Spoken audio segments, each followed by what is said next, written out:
2024 मध्ये नुकतंच आपले लोकसभा इलेक्शन झाले आणि लोकसभा इलेक्शनच्या अगोदर आणि नंतर स्टॉक मार्केटमध्ये भरपूर काही हरकती झाल्या आणि त्यामुळे भरपूर लोकांची रुची स्टॉक मार्केटमध्ये वाढली किंवा स्टॉक मार्केटमधली रुची ही कमी झाली.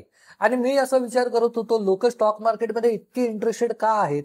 आणि मला असं वाटलं की करिअरमध्ये जर तुम्ही वर्किंग प्रोफेशनल असाल, बिझनेसमॅन असाल, सेल्फ एम्प्लॉईड असाल, तर तुमच्या सर्वांसाठी एक असा व्हिडिओ बनवला पाहिजे ज्याच्यामुळे तुम्हाला तुमचं इन्कम वाढवायला मदत होईल. आणि आजच्या व्हिडिओमध्ये मी तुम्हाला अशा 10 गोष्टी सांगणार आहे ज्याचा फायदा तुम्ही तुमच्या करिअरमध्ये, तुमच्या बिझनेसमध्ये किंवा तुमच्या सेल्फ एम्प्लॉईड बिझनेसमध्ये वाढवण्यासाठी करणार आहात, इन्कम वाढवण्यासाठी करणार आहात. चला तर समजून घेऊया अशा कोणत्या 10 गोष्टी आहेत ज्याचा वापर तुम्ही तुमच्या आयुष्यामध्ये करणार आहात. अशा 10 गोष्टी ज्या स्टॉक मार्केट आपल्याला शिकवतो पण आपल्याला त्या गोष्टी समजत नाही किंवा आपण त्या गोष्टींना इग्नोर करतो. आजचा हा विषय त्याच गोष्टीचा आहे. चला तर समजून घेऊया आजच्या व्हिडिओमध्ये. नंबर 1, आपल्या प्रत्येकाला कळायला पाहिजे स्टॉक मार्केटमध्ये कोणत्याही शेअरची व्हॅल्यू ही अंडरलाईंग प्राइस वरती आधारित असते. बघा, प्रत्येक शेअर तुम्ही घेता किंवा प्रत्येक शेअर तुम्ही विकता, तुम्ही कोणत्याही कंपनीचा जरी शेअर घेतला ना, त्याची एक अंडरलाईंग व्हॅल्यू असते. नाव अंडरलाईंग व्हॅल्यू म्हणजे काय, त्याचं मूळ मूल्य असतं. नाव भरपूर वेळेला आपल्याला काय वाटतं, जी प्राइस आहे तीच त्याची खरी किंमत आहे आणि आपण भरपूर वेळेला मूल्य आणि प्राइस मध्ये कन्फ्यूज होतो. तुम्हाला कळायला पाहिजे त्याची मूल्य म्हणजेच त्याची व्हॅल्यू आणि प्राइस मध्ये अंतर असू शकतं किंवा ते समान देखील असू शकतं. आता आपल्याला काय कळायला पाहिजे, ह्यामध्ये आपल्याला हे कळायला पाहिजे की जर मला माझ्या करिअरमध्ये ग्रोथ करायची आहे, मला माझ्या बिझनेसला वाढवायचं आहे, मला माझ्या लाईफमध्ये काही रिझल्ट अचीव्ह करायचे, तर माझी अंडरलाईंग व्हॅल्यू ही जास्त असली पाहिजे. उदाहरणार्थ समजा तुम्ही तुमच्या करिअरमध्ये 1 लाख रुपयाचा तुमचा पगार असेल तर तुमची अंडरलाईंग व्हॅल्यू ही 2 लाख रुपये पाहिजे. तसंच जर एखादा शेअर 200 रुपयाचा आहे आणि तो आपल्याला 100 रुपयाला मिळतोय, याचा अर्थ तो शेअर आपल्याला खूप स्वस्तात मिळतोय आणि सगळेजण त्या शेअरवरती तुटून पडतात. त्याचप्रमाणे तुम्हाला तुमची अंडरलाईंग व्हॅल्यू ही वाढवावी लागते.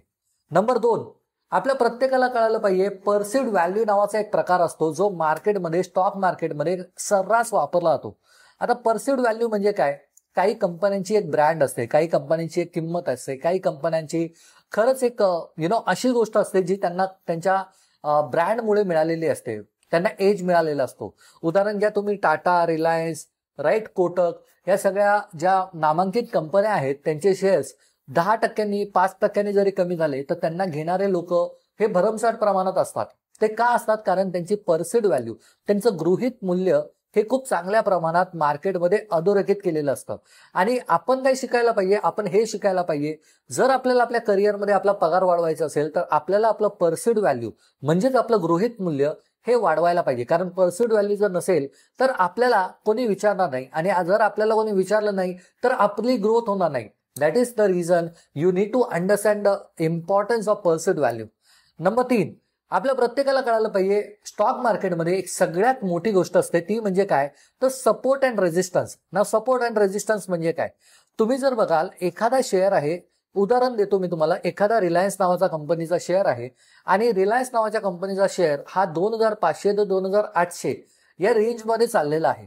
2500 मध्ये जेव्हा जेव्हा तो शेअर येतो त्यावेळेला तो 2500 वरनं परत वरती जायला लागतो आणि 2800 वरती तो गेलात ना, तो गेला की परत खाली यायला लागतो. ह्याला टेक्निकल भाषेमध्ये स्टॉक मार्केटमध्ये सपोर्ट आणि रेजिस्टन्स म्हणतात. याचा अर्थ काय, प्रत्येक वेळेला जेव्हा जेव्हा तो प्राइस वरती जाईल, एका प्राइस वरती, ठराविक प्राइस वरती जाईल, त्या ठराविक प्राइस नंतर तो काय करेल, तो परत वरती जाईल किंवा ठराविक प्राइस नंतर तो परत खाली येईल.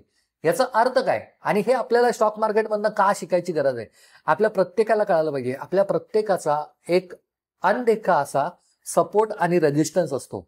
बघा, भरपूर वेळेला तुम्ही बघितलं असेल काही लोक त्यांच्या करिअरमध्ये त्यांच्या एका ठराविक लिमिटपर्यंत जातात, 70-80 हजार, 1 लाख रुपयापर्यंत जातात आणि 1 लाख रुपयाच्या वरती त्यांना कसं जायचं हे कळत नाही. आणि भरपूर वेळेला ते लोक 1 लाख रुपयाला कसं वरती जायचं हे न कळाल्यामुळे प्रत्येक वेळेला त्यांच्या हातून काहीतरी चुकी होते आणि परत ते 1 लाखांमधनं 50,000, 60,000, 70,000मध्ये येतात. आणि काही लोकांना तुम्ही बघितलं असेल ते त्यांच्या आयुष्यामध्ये हरतात, बीट होतात आणि रसातळाला जातात, पण तिकडनं पण ते पटकन भरारी घेतात.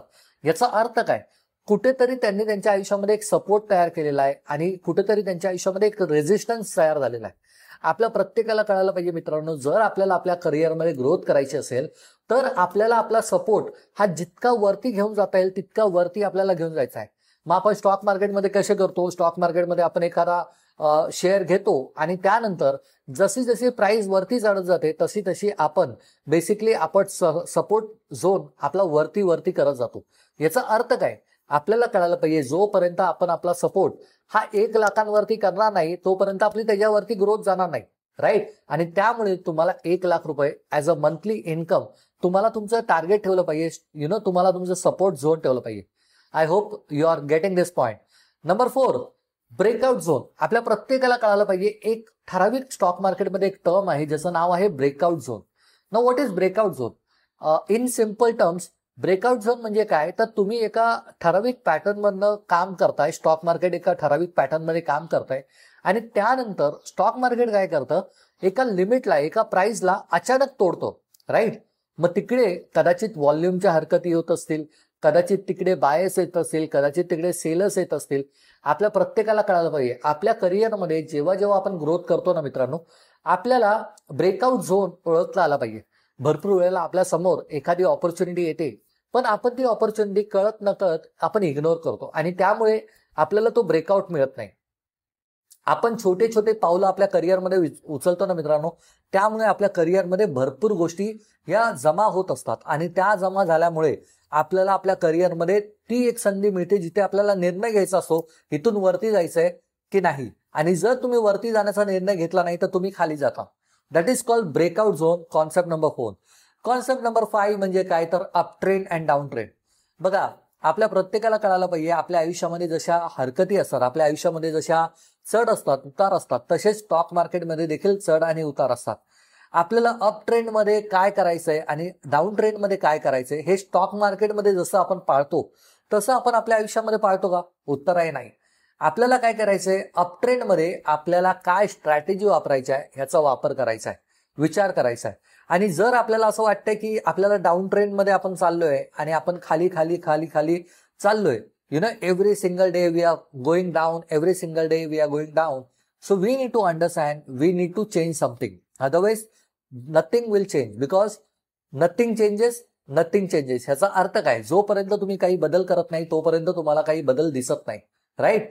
नंबर 6, आपल्या प्रत्येकाला कळायला पाहिजे आपण स्टॉक मार्केट मध्ये जेव्हा काम करतो मित्रांनो तेव्हा आपण एका पॅटर्न मध्ये काम करतो. ह्याचा अर्थ काय, आपण double top, double bottom, right, flag pattern हे अशा वेगवेगळ्या प्रकारच्या पॅटर्न बद्दल आपण ऐकतो. पण जेव्हा आपण आपल्या आयुष्यामध्ये ग्रोथ करण्याचा प्रयत्न करतो तेव्हा आपल्याला देखील पॅटर्न फॉलो करावे लागतात. आपल्याला कळावं लागतं ए, बी आणि सी हे जसे सिक्वेन्समध्ये असतात तसेच तुमचे करिअरमध्ये तुमची ग्रोथ ही सिक्वेन्शियल असते. याचा अर्थ काय, सक्सेस इज सिक्वेन्शियल. सगळ्यांनी कमेंट बॉक्समध्ये टाईप करा सक्सेस इज सिक्वेन्शियल. याचा अर्थ काय, तुम्ही जर तुमच्या योग्य हॅबिट बिल्ड केल्या, योग्य माइंडसेट बिल्ड केल्या, योग्य स्ट्रॅटेजी बिल्ड केल्या, त्यानंतर तुम्ही तुमचा पॅटर्न हा ब्रेक करणार आहात. त्यामुळे तुम्हाला तुमच्या पॅटर्न मधनं तुम्हाला बाहेर पडायचं असेल तर तुमचा योग्य हॅबिट्स, योग्य माइंडसेट, योग्य ऍक्शन, योग्य strategy and then you are breaking the pattern. I hope you are getting this point. Number 7 is accumulation zone. Now what does it mean by accumulation zone? Accumulation zone म्हणजे काय, तर तुम्ही बघत असाल stock मार्केटमध्ये भरपूर वेळेला एखादा स्टॉक आहे ना एका रेंजमध्ये चालत असतो आणि त्या रेंजमध्ये ना भरपूर काही हालचाली होत नसतात आणि त्या हालचाली न होता पण तुम्हाला व्हॉल्यूम दिसत असतो. प्रत्येक दिवशी मोठ्या मोठ्या प्रमाणात व्हॉल्यूम येतोय, मोठ्या मोठ्या प्रमाणात गोष्टी घडतायत, बायर्स येतात आहे, सेलर्स येतात आहे. याचा अर्थ काय, कुठेतरी अक्युम्युलेशन होतंय, कुठेतरी अक्युम्युलेशन होतंय. याचा अर्थ काय, तर काही लोक त्या गोष्टी विकत घेत आहेत, काही लोक विकत घेत नाहीयेत, सेल करताय. याचा अर्थ काय, तर आपण पण आपल्या आयुष्यामध्ये त्या अक्युम्युलेशन झोन मध्ये कदाचित असू शकतो आणि त्या अक्युम्युलेशन झोन मध्ये आपल्याला आपलं नॉलेज, स्किल्स, एबिलिटीज, एक्सपर्टाईज हे जास्तीत जास्त प्रमाणात आपल्याला आपल्याला आपल्या आयुष्यामध्ये जास्तीत जास्त प्रमाणात साठा करून ठेवायचा आहे. कारण ज्या वेळेला तुम्हाला एखादी संधी मिळते मित्रांनो, त्या अक्युम्युलेशन झोनचा फायदा हा तुम्ही ब्रेकआउट मध्ये करणार आहात. आय होप तुम्हाला ह्या गोष्टीची अंडरस्टँडिंग आलेली असेल. नंबर 8 ती म्हणजे demand zone and supply zone. बघा स्टॉक मार्केटमध्ये ना मित्रांनो भरपूर वेळेला आपण एक गोष्ट समजत आहे, डिमांड आणि सप्लाय वरती स्टॉक मार्केट चालतं. आता स्टॉक मार्केट फक्त डिमांड आणि सप्लाय वरती चालत नाही. या जगामध्ये प्रत्येक गोष्ट, मग ते तुमचं आयुष्य देखील असून द्या, डिमांड अँड सप्लाय मध्ये चालतं. आपल्या प्रत्येकाला कळायला पाहिजे, जर आपल्याला आपल्या आयुष्यामध्ये ग्रोथ करायची, आपल्याला आपल्या आयुष्यामध्ये खूप सारी वाढ करायची, तर आपल्याला आपल्यामध्ये डिमांड क्रिएट करावी लागणार. एखादा ब्रँड आहे आणि तो ब्रँड आपल्याला जर समजा स्वस्तात मिळतोय तर आपण त्याच्या मागे पळतो. का पळतो? कारण आपल्याला असं वाटतं की तो ब्रँड हा खूप डिमांडमध्ये आहे. आणि सप्लाय झोन म्हणजे काय, तर तुम्हाला कळायला पाहिजे तुमच्या कॉम्पिटिशनला तुम्ही किती कमी करणार आहात. कारण मार्केटमध्ये जर समजा तुमची सप्लाय असेल तर तुमची डिमांड नसेल, आणि जर तुमची डिमांड असेल तर सप्लाय नसेल. Demand and supply always works like this. त्यामुळे आपल्याला विचार करायचा आहे, जर मला माझ्या आयुष्यामध्ये डिमांड झोन आणि सप्लाय झोन हा नियंत्रित करता आला तर मी माझ्या व्यवसायामध्ये, मी माझ्या जॉबमध्ये, मी माझ्या आयुष्यामध्ये कोणत्याही क्षणी मी माझ्या आयुष्यामध्ये पराभूत होणार नाही. So that was point number 8. Point number 9 was stop loss. Now this is very important. जे लोक स्टॉक मार्केटमध्ये डील करतात आणि ते लोक स्टॉप लॉस लावत नाही, ते नंतर परत स्टॉप लॉस लावायला जिवंत राहत नाही स्टॉक मार्केटमध्ये. याचा अर्थ काय? आपण जे काही करू ना मित्रांनो, त्याच्या खाली आपल्याला स्टॉप लॉस लावायचा असतो. आपल्या प्रत्येकाला कळायला पाहिजे, स्टॉप लॉस हा स्टॉक मार्केटमध्ये व्हॅलिड आहे, स्टॉक मार्केटमध्ये अवेलेबल आहे, पण आपल्या आयुष्यामध्ये तो plan A, plan B, plan C या 3 गोष्टींवरती आधारित असतो. आपल्याला कळायला पाहिजे, कोणत्याही गोष्टींपासून आपण घाबरून जाता कामा नये. आपण रिस्क घेतोय तर ती कॅल्क्युलेटेड रिस्क असली पाहिजे. त्याच्या खाली आपला प्लान बी असला पाहिजे. जर माझा हा डिसिजन फेल झाला त्याच्यानंतर मला काय करायचंय, त्याच्यानंतर तो जर डिसिजन फेल झाला तर माझा प्लान सी काय असला पाहिजे.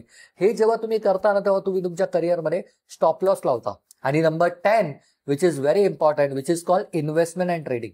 We all need to understand, guys, there is a slight difference between investment and trading. Now ह्याचा अर्थ काय? स्टॉक मार्केटमध्ये दोन्ही प्रकारचे लोक असतात. एक इन्व्हेस्टर पण असतात आणि एक ट्रेडिंग पण असतात.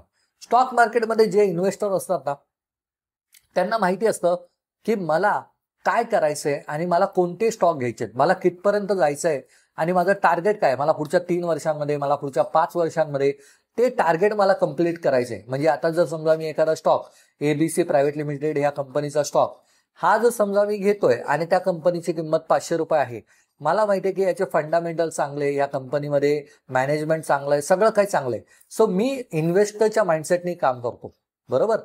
पण जर मला माहिती आहे की मला हा स्टॉक विकत घ्यायचा आहे आणि संध्याकाळपर्यंत विकायचा आहे, मला 15-20 पॉईंट मध्ये काम करायचं आहे आणि सगळ्यात जास्त क्वांटिटी घ्यायचं आहे, त्यावेळेला आपण ट्रेडिंग माइंडसेटमध्ये जातो. तसंच आपल्या करिअरमध्ये मित्रांनो आपल्याला कळायला पाहिजे कधी इन्व्हेस्टमेंट माइंडसेट ठेवायचा आहे आणि कधी ट्रेडिंग माइंडसेट ठेवायचा आहे. कधी कधी तुम्हाला पटकन निर्णय घ्यावे लागतात, पटकन क्विट करावं लागतं, पटकन गोष्टी ऍक्सेप्ट कराव्या लागतात. कधी कधी तुम्हाला वाट बघावी लागते, तुम्हाला तिकडे शेती करावी लागते, फार्मिंग अप्रोच आपण बोलतो त्याला, राईट. तुम्हाला तुमच्या करिअरमध्ये फार्मिंग अप्रोच डेव्हलप करावं लागतं, तुम्हाला इन्व्हेस्टमेंट करावी लागते, खत पाणी तुम्हाला त्यामध्ये त्याला संगोपन करावं लागतं तुमच्या सध्याच्या ऑपॉर्च्युनिटीला, आणि त्याला आपण इन्व्हेस्टमेंट अप्रोच बोलतो.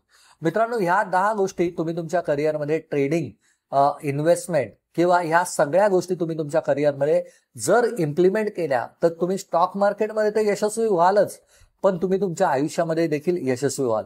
मी काही स्टॉक मार्केट कोच नाहीये, पण मी एक करिअर कोच आहे जो तुमची सॅलरी ही पुढच्या 90 दिवसात वाढवून देऊ शकतो. आणि जर तुम्हाला असं वाटतंय की तुम्हाला पुढच्या 90 दिवसात सॅलरी वाढवायची आणि पुढच्या 90 दिवसात तुम्हाला प्रमोशन देखील मिळवायचं आहे, तर खाली दिलेल्या लर्न मोर या बटनवरती क्लिक करा आणि माझ्या येणारा मास्टर क्लास अटेंड करा. लक्षात घ्या मित्रांनो, एक पाऊल तुमची पुढची 90 दिवसांमध्ये तुमची सॅलरी वाढू शकतो. जवळपास 1200 ते 1500 पेक्षा अधिक लोकांनी आपल्या कम्युनिटीला जॉईन केलेलं आहे. तुम्ही देखील कम्युनिटीचा भाग व्हा, समजून घ्या कशी तुमची सॅलरी वाढेल आणि तुमची सॅलरी 90 दिवसात नक्की वाढवा. आणि हो, सगळ्यात महत्वाची गोष्ट म्हणजे मित्रांनो, आजच्या या व्हिडिओमध्ये मी ज्या काही कंपन्यांची नावं घेतले ते कोणत्याही प्रकारचे रेकमेंडेशन नाहीये, फक्त उदाहरणार्थ मी तुम्हाला ते नावं घेतलेत जेणेकरून तुम्हाला जास्तीत जास्त क्लॅरिटीने मी ही गोष्ट तुम्हाला शिकवू शकतो. आय होप तुम्हाला आजचा व्हिडिओ आवडला असेल. आणि जर तुम्हाला असं वाटतंय की मी तुम्हाला फार्मिंग अप्रोच वरती एखादा व्हिडिओ द्यावा, तर कमेंट बॉक्समध्ये फार्मिंग म्हणून टाईप करा, फार्मिंग, ओके, शेती. याचा अर्थ काय, मी तुम्हाला शेतीच्या आधारावरती करिअरमध्ये कसं ग्रो करता येईल हे मी तुम्हाला शिकवण्याचा प्रयत्न करेल नेक्स्ट व्हिडिओमध्ये. तुर्तास मित्रांनो तुमची रजा घेतो. जय हिंद, जय महाराष्ट्र.